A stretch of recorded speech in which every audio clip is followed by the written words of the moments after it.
Hi guys, not Abdurrahman, welcome to Arapedia. So, இன்னைக்கு வந்து நம்ம கிளாஸ் 10 சிபிஎஸ்சியில் மேத்தமெட்டிக்ஸ் சாப்டர் 14 அதாவது ப்ராபபிலிட்டி சாப்டரில் இன்றைக்கி இன்ட்ரடக்ஷன் தான் பார்க்க போகிறோம். ஸோ வாங்க ஃப்ரெண்ட்ஸ் வீடியோக்குள்ளே போகலாம்.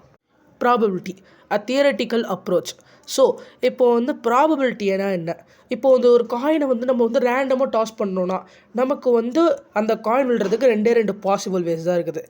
ஸோ அது என்னது? ஒன்று ஹெட்டு, இன்னொன்று டெய்ல். இப்போது நம்ம வந்து இன்னொரு பாசிபிலிட்டி வந்து நம்ம டிஸ்மிஸ் பண்ணுறோம். அதாவது ஒரு பாசிபிலிட்டி வந்து நடக்காதுன்னு நம்ம சொல்கிறோம். அதாவது அதோட எட்ஜில் நிற்கிறது. அதாவது ஹெட்டில் நிற்காமல் டெய்லே நிற்காமல் அதோட எட்ஜில் நிற்கிறது வந்து பார்த்திங்கன்னா நம்ம அந்த இடத்துல டிஸ்மிஸ் பண்ணுறோம். ஸோ அது நடக்கலாம். அதாவது இப்போ எக்ஸாம்பிளுக்கு அது வந்து ஒரு மண்ணில் பட்டுச்சுன்னா அது வந்து நடக்கலாம். We can reasonably assume that each outcome, head or tail, is likely to occur as each other. So இப்போ வந்து ஹெட்டு தான் விழுன்னு சொல்லி நம்மளால் கரெக்டாக சொல்ல முடியாது. இப்போ அதை விழுற ஃபோர்ஸுக்கோ அதை விழுற ஒரு ப்ராபபிலிட்டிக்கு எத்தனை வந்து பார்த்தீங்கன்னா அது சேஞ்ச் ஆகும். ஒரு தடவை ஹெட்டு விழலாம், இன்னொரு தடவை திரும்ப வேணால் ஹெட்டு விழலாம். அட்லீஸ்ட் ஒரு 100 டைம்ஸ் ஹெட்டு விழுந்துட்டு அப்புறம் வந்து ஒரு தடவை டெய்ல் விழலாம்.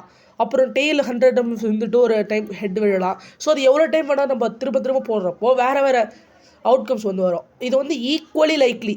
இதுவும் நடக்கும், ரெண்டும் நடக்கிறதுக்கான ப்ராபபிலிட்டி ஈக்குவலாக இருக்கும். ஸோ இப்போ இந்த காயின் டாஸிங் மெத்தடை வந்து பார்த்திங்கன்னா நிறைய விஷயத்தில் யூஸ் பண்ணுவாங்க.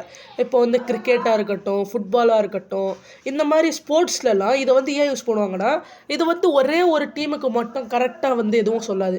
ஸோ ஒரு ஃபிசிக்ஸ் இந்த மாதிரி வந்து ஒரு மேத்தமெட்டிக்ஸால் ஒரு டீமுக்கு வந்து சப்போர்ட் பண்ண முடியாது. இப்போ எந்த மாதிரி அந்த காயினை போடுறீங்களோ அது அந்த மாதிரி விழும். ஸோ அப்படின்னு பார்க்குறப்போ அதோட ப்ராபபிலிட்டி சேமாக தான் இருக்கும், ரெண்டுத்துக்கும் ஈக்குவலாக இருக்கும். இப்போ அதே மாதிரி இன்னொரு ஈக்குவலி லைக்லி, இந்த மாதிரி ஈவெண்ட்ஸ் வந்து ஈக்குவலி லைக்லி அவுட்கம்ஸ்னு சொல்லுவாங்க. ஸோ இந்த மாதிரி இன்னொரு ஈக்குவலி லைக்லி ஈவெண்ட்டில் வந்து பார்த்திங்கன்னா நம்ம வந்து ஒரு டையை சொல்லலாம். ஸோ டைனா என்னென்னா பகடைக்காய். இந்த பகடைக்காயை வந்து பார்த்திங்கன்னா நம்ம வந்து லூடோ விளையாடுறப்போவும் அப்புறம் வந்து ஸ்னேக் அண்ட் லேடர்ஸ்லேயும் யூஸ் பண்ணியிருப்போம். இந்த டையில் வந்து பார்த்திங்கன்னா 6 சைட்ஸ் இருக்கும். ஸோ 6 சைட்ஸில் வந்து பார்த்திங்கன்னா ஈச் நம்பருக்கும் ஒரு ப்ராபபிலிட்டி. ஸோ சேம் பாசிபிலிட்டி தான் இருக்குது. இப்போ வந்து நீங்கள் வந்து ஒரு டையை போடுறப்போ எப்போவுமே 6 தான் வரும், எப்போவுமே 5 தான் வரும், எப்போவுமே 3க்குள்ளே தான் வரும் அப்படின்னு சொல்ல முடியாது. ஒரு டைம் 1 வரலாம், ஒரு டைம் 5 வரலாம், இன்னொரு டைம் 3 வரலாம், இன்னொரு டைம் 6 வரலாம். So the equally likely outcomes of throwing a dice are 1, 2, 3, 4, 5, 6. So இது மட்டும் தான் விழ முடியும். ஆனால் 7 வந்து விழுறதுக்கு சான்ஸ் இல்லை. அதே மாதிரி 0 விழுறதுக்கும் சான்ஸ் இல்லை. ஸோ 1, 2, 3, 4, 5, 6 கண்டிப்பாக வந்து பார்த்திங்கன்னா ஒரு விழும். இப்போது are the outcomes of every experiment equally likely. So எல்லா எக்ஸ்பெரிமெண்ட்டோட அவுட்கம்ஸும் ஈக்குவலி லைக்லியாக இருக்குமா? இல்லை. இப்போது ஒரு பேக் எடுத்துக்கலாம். ஸோ அந்த பேக்கு வந்து பார்த்திங்கன்னா டிரான்ஸ்பரண்ட்டாக இல்லை, அதுக்குள்ளே என்ன இருக்குன்னு நம்மளால் பார்க்க முடியாது. 4 ரெட் பால்ஸ் ஒரு ப்ளூ பாலை போட்டுக்கிறோம். இப்போ வந்து நீங்கள் நல்லா வந்து பார்த்தீங்கன்னா அந்த பேக்கை வந்து குலுக்கிறப்போ அந்த இடத்துல இருக்கிற பால்ஸ் எல்லாம் நல்லா ஷஃபில் ஆகிடுது. அந்த பேக்குள்ளே பார்க்காம கையை மட்டும் உள்ளே விட்டு ஒரு பாலை வெளியே எடுத்திங்கன்னா அந்த இடத்துல அது ஒரு ரெட் பாலாக இருக்குமா இல்லை ப்ளூ பாலாக இருக்கிறதுக்கு ஈக்குவல் சான்சஸ் இருக்கா? இப்போது இந்த இடத்துல 4 ரெட் பால் இருக்குது, ஒரே ஒரு ப்ளூ பால் தான் இருக்குது. ஸோ இந்த இடத்துல பார்க்குறப்போ அதிகப்படியாக ரெட் பால்ஸ் இருக்கிறதுனால ரெட் பால் வர்றதுக்கான சான்ஸ் வந்து அதிகம். ஆனால் அதனால ப்ளூ பால் வராதுன்னு சொல்ல முடியாது. ஸோ அந்த ப்ராபபிலிட்டி மட்டும் கரெக்டாக இருந்ததுன்னா அது வந்து ஒரு ப்ளூ பாலாக கூட இருக்கலாம். You would agree that you most likely could get a red ball then blue.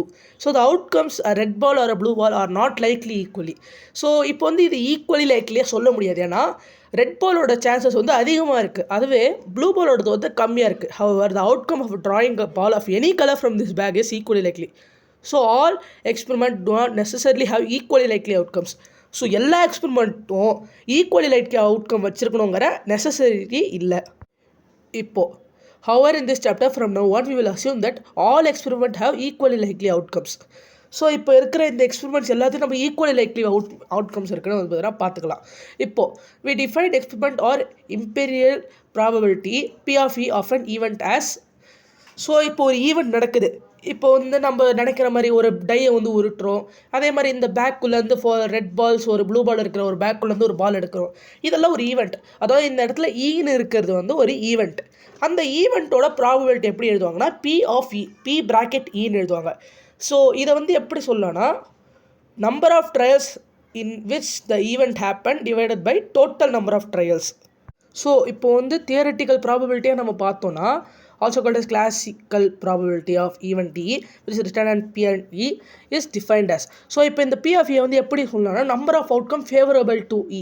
So இப்போ ஈங்கிறது ஒரு ஈவெண்ட். அந்த ஈவெண்ட்டில் நம்மளுக்குன்னு ஒரு எய்ம் இருக்கும். அந்த எய்ம் என்ன? ஒரு ப்ளூ பால் எடுக்கணும். அந்த இடத்துல வந்து மொத்தம் 5 பால்ஸ் இருக்குது. அதில் வந்து ஒரு ப்ளூ பால் எடுக்கணும், மீதி எல்லாமே 4 வந்து பார்த்தீங்கன்னா ரெட் பால். நமக்கு அது தேவையில்லை. So number of outcome favourable. So favourable இது வந்து முக்கியமான வார்த்தை.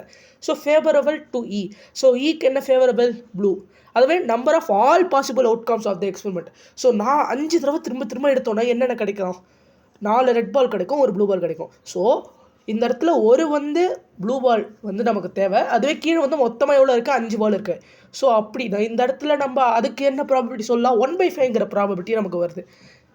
Where we assume the outcome of experiment are equally likely. We will briefly refer to theoretical probability as probability. This definition of probability was given by Pierre Simon Laplace in 1795. So இந்த ப்ராபபிலிட்டிக்கான definition யார் கொடுக்குறாங்கன்னா pier Simon லெப்லேஸ் வந்து பார்த்தீங்கன்னா 1795 தராரு.